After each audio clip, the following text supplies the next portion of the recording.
সিংহাসনে সুদীর্ঘ সময় বিশ্বের ১৬টি সার্বভৌম রাষ্ট্রের এবং কমনওয়েলথের প্রধান হিসাবে নিখুঁত আভিজাত্য বিশ্বে আগ্রহের কারণ। ব্রিটেনের অনন্য প্রতিচ্ছবি জীবন্ত কিংবদন্তি রানী দ্বিতীয় এলিজাবেথ সিংহাসনে হীরক জয়ন্তীর মাইলফলক স্পর্শ করে অনন্য নিদর্শন স্থাপন করেছেন তিনি। ১৯৫৩ সালে ব্রিটেনের সিংহাসনে আরোহণ করেন। ৬ দশক ধরে শাসন করছেন রাজসিংহাসন, আর এই দীর্ঘ সময়ে তার জনপ্রিয়তায় এতটুকু ভাটা পড়েনি। রানীর ব্যক্তিগত জীবনের নানা দিক নিয়ে আমাদের আজকের আয়োজন। ব্রিটেনের দ্বিতীয় এলিজাবেথ হচ্ছেন বিশ্বের ১৬টি সার্বভৌমত্ব রাষ্ট্র অর্থাৎ কমনওয়েলথ রাষ্ট্রগুলোর বর্তমান রানী ও রাষ্ট্রপ্রধান। কমনওয়েলথ রাষ্ট্রগুলো হলো যুক্তরাজ্য, Canada, Australia, Papua New Guinea, New Zealand, Jamaica, Barbados, Bahamas, Grenada, Solomon দ্বীপপুঞ্জ, Tuvalu, Saint Lucia, Saint Vincent ও গ্রেনাডাইন, বেলিজ, অ্যান্টিগুয়া ও বারবুডা এবং সেন্ট কিটস ও নেভিজ। কমনওয়েলথ প্রধান ছাড়াও তিনি ৫৪ সদস্য বিশিষ্ট নেশনসেরও প্রধান হিসেবে দায়িত্ব পালন করেন। দ্বিতীয় এলিজাবেথ যুক্তরাজ্যের শাসনকর্তা এবং চার্চ অব ইংল্যান্ডেরও প্রধান। বিশ্বজুড়ে তুমুল জনপ্রিয় রানী দ্বিতীয় এলিজাবেথ এরই মধ্যে ব্রিটিশ রাজসিংহাসনে আরোহণের ৬০ বছর পূর্ণ করেছেন। কমনওয়েলথ প্রধান ছাড়াও তিনি ৫৪ সদস্য বিশিষ্ট কমনওয়েলথ অব নেশনসেরও প্রধান হিসেবে দায়িত্ব পালন করেন। দ্বিতীয় এলিজাবেথ যুক্তরাজ্যের শাসনকর্তা এবং চার্চ অব ইংল্যান্ডেরও প্রধান। বিশ্বজুড়ে তুমুল জনপ্রিয় রানী দ্বিতীয় এলিজাবেথ এরই মধ্যে ব্রিটিশ রাজসিংহাসনে আরোহণের ৬০ বছর পূর্ণ করেছেন।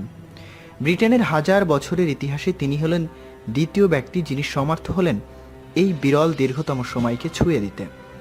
এর আগেও দীর্ঘ সময় সিংহাসনে থাকার রেকর্ড রয়েছে রানী ভিক্টোরিয়ার। ১৮৩৭ থেকে ১৯০১ সাল পর্যন্ত ৬৪ বছর রাজত্ব করেন ভিক্টোরিয়া।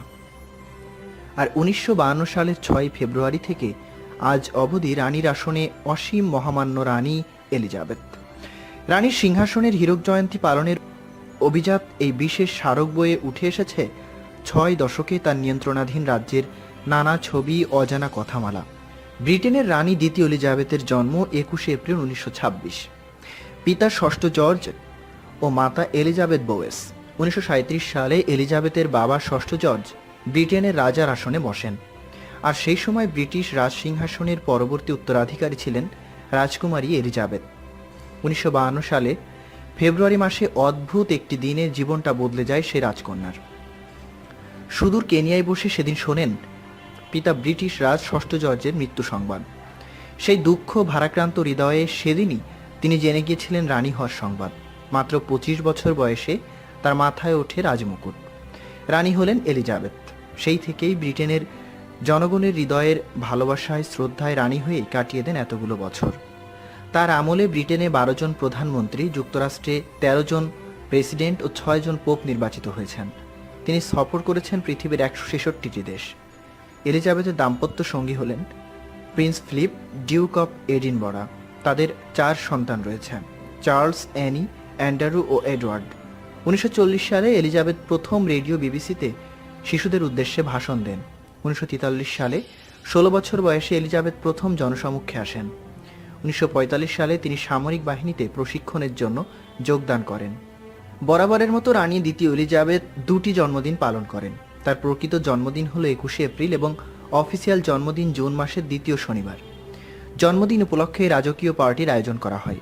সেখানে রাজকীয় ভোজের পাশাপাশি নানা রকম পানীয়র ব্যবস্থা থাকে। অ্যালকোহলের মধ্যে জিন রানীর পছন্দের তালিকায় শীর্ষে। জন্মদিন উপলক্ষে প্রতি বছর ২১ এপ্রিলে বাকিংহাম প্যালেসের বাইরে রানীকে এক নজর দেখার অপেক্ষায় আমজনতা হুমড়ি খেয়ে পড়ে। কেউ দেখা পায়, কেউ ব্যর্থ মনোরথেই বাড়ি ফেরে। তবে দুনিয়া জুড়ে গণতন্ত্রের পালে হাওয়া লাগলেও এখনও তিনি রাজতন্ত্রের পতাকা উড়িয়ে ঠায় বসে আছেন। ২০১৫ সালের অক্টোবর মাসে ৮৮ বছর বয়সী থাইল্যান্ডের রাজা ও ভূমিবল আদুল্লাদুর মৃত্যুর পর বর্তমানে তিনি বিশ্বের প্রবীণতম শাসকও বটে। উইনস্টাইন চার্চিল থেকে শুরু করে তেরেসা মে রানী দ্বিতীয় এলিজাবেথের রাজত্বকালে ১০ নম্বর ডাইনিং স্ট্রিটে পা রেখেছেন মোট ১৩ জন প্রধানমন্ত্রী। বিরক্তিকর বা দীর্ঘ আলাপচারিতা থেকে মুক্তি পেতে চায় সবাই। হয়তো সবারই আলাদা আলাদা উপায় রয়েছে এরকম পরিস্থিতিতে। প্রতিনিয়ত মানুষের সঙ্গে মেশা, বিশেষ করে গণ্যমান্য লোকজনের সঙ্গে চলাফেরা করা রানী দ্বিতীয় এলিজাবেথের অবস্থা তাহলে কি? ৬ দশক ধরে রাষ্ট্রীয় দ্বিতীয় পালনকারী ব্রিটিশ রানী দ্বিতীয় এলিজাবেথের এমন বিশেষ কতগুলো ইঙ্গিত আছে তার কর্মচারীদের প্রতি বিরক্তিকর পরিস্থিতি থেকে উদ্ধার পাওয়ার জন্য। এক হাত থেকে আরেক হাতে ব্যাগ নিয়ে হাতের আংটি ঘুরিয়ে বা হাত বিশেষ কায়দায় নাড়িয়ে নিজের কর্মচারীদের প্রতি বিশেষ এরকম ইশারা করেন তিনি। ব্রিটিশ রাজপরিবারের ইতিহাস রচয়িতা হুগো ভিকার্স জানান, রানীর এক হাত থেকে আরেক হাতে ব্যাগ নিয়ে নেওয়ার মানে তিনি কোনো আলোচনা শেষ করতে চান। কোনো অনুষ্ঠানে টেবিলের উপর রানীর হাত ব্যাগ রাখার মানে শিগগিরই তিনি অনুষ্ঠানস্থল ত্যাগ করবেন। 5 মিনিট দেওয়া হলো বিদায় আনুষ্ঠানিকতার জন্য। বাম হাতের আংটি যদি রানী কখনো আরেক হাতের আঙুল দিয়ে ঘোরাতে থাকেন, তার মানে দ্রুত বিরক্তিকর কোনো কথোপকথন থেকে তিনি মুক্তি পেতে চান। হাত ব্যাগে তিনি কত টাকা রাখেন? রানী দ্বিতীয় এলিজাবেথের সঙ্গে সবসময় একটি হাত ব্যাগ থাকে। হাত ব্যাগের ক্ষেত্রেও রানী কিন্তু খুবই ফ্যাশন সচেতন। পোশাকের সঙ্গে মানানসই হাত ব্যাগ ছাড়া রানীকে দেখাই যায় না বললেই চলে। কিন্তু রানী তার হাত ব্যাগে টাকা রাখেন কিনা এই জল্পনা অনেক দিন ধরেই। সাধারণ মানুষের ব্যাগে সবসময় টাকা থাকে, এটাই স্বাভাবিক। চলতে ফিরতে নানা প্রয়োজনও হয়। সাধারণ অন্যান্য নারীরা যেমন তার ব্যাগে এটা সেটার সঙ্গে টাকা পয়সাও রাখেন, রানীও কি তেমনই? কিন্তু সারাক্ষণ প্রোটোকলের ঘেরা টোপে থাকা রানী খরচ করবেন কোথায়? তাছাড়া একা একা নিশ্চয়ই তিনি কোথাও বের হতে পারেন না। জানা গেছে হাত ব্যাগে তার প্রিয় ক্লারিয়ন্স লিপস্টিকের কোনো একটি শেড, একটি mobile phone, reading glass, mint lozenges এবং একটি ফাউন্টেন পেন রাখেন। তবে হাত ব্যাগে কোনো নগদ টাকা থাকে না। কিন্তু প্রতি সপ্তাহে একটি দিন তিনি তার হাত ব্যাগে টাকা রাখেন। সেই দিনটি রবিবার। তবে তারও একটি বিশেষ কারণ রয়েছে। ইংল্যান্ডের রানী তার পদাধিকার বলেই ইংল্যান্ডের চার্চেরও প্রধান। এই বিশেষ দিনটিতে তিনি তার বিখ্যাত হাত ব্যাগে টাকা রাখেন। সেই টাকা থেকেই তিনি চার্চের কালেকশন প্লেটে দান করেন। রানীকে ঘিরে যেহেতু জনগণের ব্যাপক উৎসাহ, তাছাড়া গোটা বিশ্বেই রানী দ্বিতীয় এলিজাবেথ সমাদৃত ব্যক্তি, তবে সত্যিকারভাবে রাজপরিবারের কোনো গোপন নেতিবাচক তথ্য প্রকাশিত হতে দেয় না ইংল্যান্ডের নিরাপত্তা বিষয়ক সংস্থাগুলো। প্রয়োজনে তার সর্বোচ্চ কঠোর হতেও দ্বিধাবোধ করেনি কখনো। কিন্তু রানীকে নিয়ে অনেকেই ভ্রান্ত ধারণা ছড়ান। এমনই একটি ঘটনা হলো রানীর জলপাইয়ের তেল বিষয়ক। গিলবার্ট ডিয়া নামে এক ধর্মপ্রচারক দাবি করেন রানী দ্বিতীয় এলিজাবেথ ছিলেন বন্ধ্যা। অনেক চিকিৎসা নিয়েও তিনি মা হতে পারছিলেন না। অবশেষে জলপাই তেল খেয়ে তিনি গর্ভবতী হন। গিলবার্টের এই দাবি ব্রিটেন জুড়ে তোলপাড় তোলে। গিলবার্ট নিজেকে তিনি পেকহ্যামের প্রধান ধর্মযাজক দাবি করেন, অথচ তিনি কেনিয়ার এক তালিকাভুক্ত চুরির আসামি। কত সম্পদের মালিক রানী দ্বিতীয় এলিজাবেথের ধন সম্পদে কত, তা নিয়ে অনেকেরই আগ্রহ। একসময় রাজা মানে তো পুরো রাজ্যেরই মালিক, এখন আর তেমন নেই। আর এখন রাজা রানীকেও রাষ্ট্রের কোষাগারে কর দিতে হয়।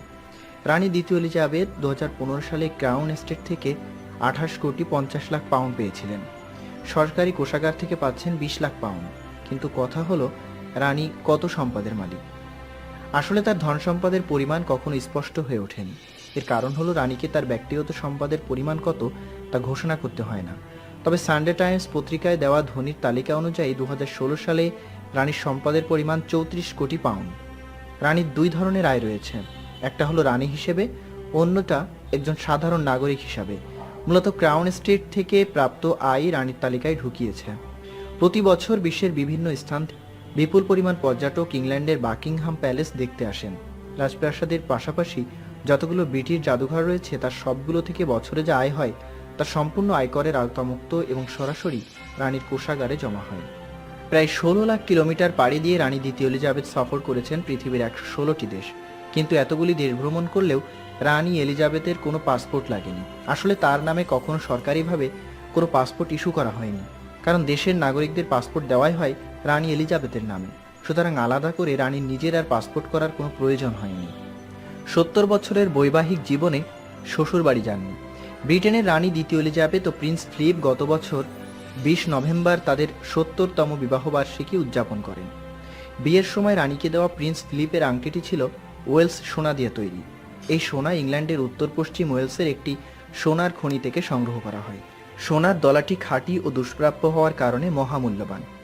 4 সন্তানের মধ্যে 3 জনেরই অর্থাৎ চার্লস, অ্যানি ও অ্যান্ডারু বিবাহ বিচ্ছেদ হলেও এই রাজদম্পতি কয়েক দশক ধরে একই সঙ্গে বসবাস করে আসছেন। তাদের দাম্পত্য জীবনে কোনো ধরনের কলহের কথা কখনো জানা যায়নি। কিন্তু অদ্ভুত হলেও এই কথা সত্যি যে এত বছরে রানী কখনো তার শ্বশুরবাড়ি গ্রিসে যাননি। অবশ্য বিয়ের আগে গিয়েছিলেন। এখন তারা 7 দশক পূর্ণ করা দম্পতিদের কাতারে। গত বছর বিয়ের 70 বছর পূর্তি উপলক্ষে গ্রিনিসমান সময় 13টায় ওয়েস্টমিনস্টার অ্যাবের ঘণ্টা বাজানো হয়। এই রাজদম্পতির 4 সন্তান এবং 8 নাতি নাতনি রয়েছে। রানীর মৃত্যুর পর যা ঘটবে, সাধারণ মানুষের মনে প্রশ্ন উঠতেই পারে, রানী দ্বিতীয় এলিজাবেথ মারা গেলে কি ঘটতে পারে, অথবা কিভাবেই সারা হবে আনুষ্ঠানিকতাগুলো। রানীর মৃত্যুর খবরটা প্রথমে যুক্তরাজ্যের প্রধানমন্ত্রীকে জানানো হবে, আর তা করা হবে বিশেষ কোড ওয়ার্ড অর্থাৎ সংকেতের মাধ্যমে।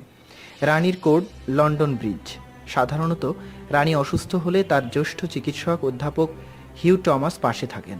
রানীর মৃত্যু হলে লন্ডনে পররাষ্ট্র দপ্তরের গ্লোবাল রেসপন্স সেন্টার থেকে এই খবর যুক্তরাজ্যের বাইরে 15টি দেশের সরকারের কাছে পাঠানো হবে। যুক্তরাজ্যের রানী এসব দেশের রাষ্ট্রপ্রধান। এছাড়া রানীর প্রভাব রয়েছে কমনওয়েলথভুক্ত এমন 36টি দেশেও খবরটি পাঠানো হবে। এসব দেশের প্রধানমন্ত্রী, গভর্নর জেনারেল এবং রাষ্ট্রদূতরা শোক প্রকাশ করতে হাতের বাহুতে কালো ব্যাজ পরবেন। বাকিংহাম প্যালেসের ফটকে কালো নোটিশ টাঙানো হবে।